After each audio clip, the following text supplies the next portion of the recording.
Masih di Cuma Cerita bareng saya Isti. Sebelum saya lanjut ngobrol-ngobrol cerita-cerita, saya mau menyapa dulu teman yang sudah ada di komen. Ini ada Fiprila alias Mbak Lala. Teman aku ini pemirsa, sesama ibu freelancer juga ya. Dia bilang finally balik siaran, seneng banget ada radio buat khususnya pendengar ibu-ibu dan millennials. Sebenarnya agak berlebihan ya kalau dibilang radio. Lebih tepatnya sayanya masih belum pede sih kalau dibilang radio. Saya ini benar-benar ajang, seperti judulnya, cuma cerita. Ajang saya berbagi cerita, apa yang saya pikirin, apa yang saya rasain, apa yang saya lihat di sekitar saya, begitu. Nah, dari kemarin kan kita udah cerita-cerita tuh tentang kerjaan freelance ya pemirsa. Mungkin ada yang bertanya-tanya juga, kenapa sih kok masih kerja freelance kan, mumpung udah nggak kerja full time, kenapa nggak ya udah dimanfaatin aja full time jadi ibu rumah tangga gitu kan, udah nggak kerja di kantor. Itu dia.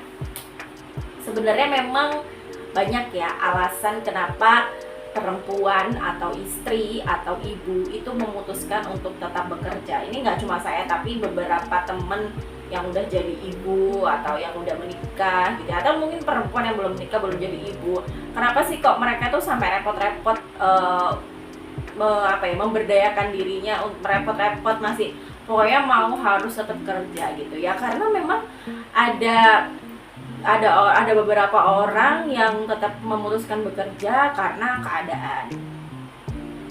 Bukan berarti dia menjadi kayak menggantikan suaminya, enggak ya, tapi memang suaminya butuh disupport gitu secara finansial, sehingga ya sudah istri ataupun ibu juga akhirnya bekerja. Ada juga yang karena mereka butuh aktualisasi diri, jadi menganggap dengan bekerja itu justru media mereka merasa berdaya kayak gitu. Seperti yang saya baru aja baca di buku ini, Empowered Me, dan kebetulan ini adalah buku yang dikasih sama Mbak Lala yang tadi komen itu.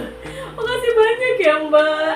Jadi di buku ini tuh ada satu halaman yang tentang membahas tujuan sebagai ibu yang beriringan dengan tujuan keluarga ya. Di sini tuh dia bilang, ketika saya memutuskan untuk bekerja dari rumah, saya menyampaikan kepada suami bahwa bekerja bukan semata-mata soal penghasilan, tetapi juga bentuk aktualisasi dan pemberdayaan diri saya sendiri. Saya merasa berenergi dan berdaya jika saya bekerja dan berkarya. Saya paham kalau saya akan lebih sibuk dan pekerjaan saya akan mengurangi waktu saya untuk anak, tetapi saya akan merasa lebih positif saat berinteraksi dengan keluarga ketika tetap bekerja. Dan ini aku relate banget sama kalimat itu sih. Dan itu juga yang menjadi alasan kenapa kok saya masih tetap memutuskan untuk bekerja meskipun dari rumah, meskipun udah nggak kerja full time di kantor, tetap ngeyel mau jadi seorang freelancer ya, meskipun susah. Itu sama persis dengan apa yang disampaikan sama Putih Puar di buku ini.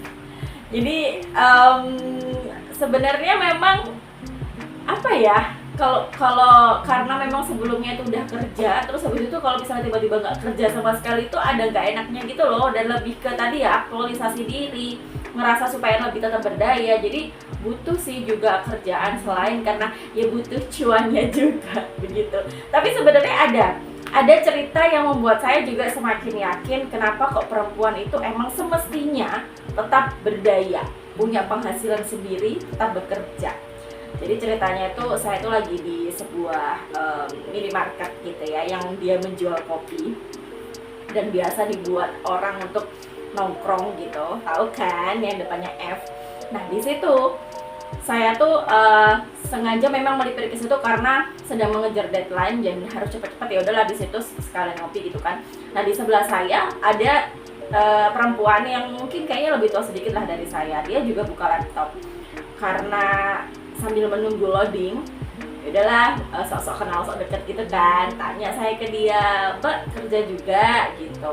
Terus dia bilang, "Enggak, saya justru nyari kerja Mbak." Belum saya tanggepin tuh, dia udah langsung cerita. Soalnya suami saya baru meninggal beberapa bulan yang lalu dan saya punya anak 2 orang masih sekolah. Jadi sekarang saya harus bekerja gitu.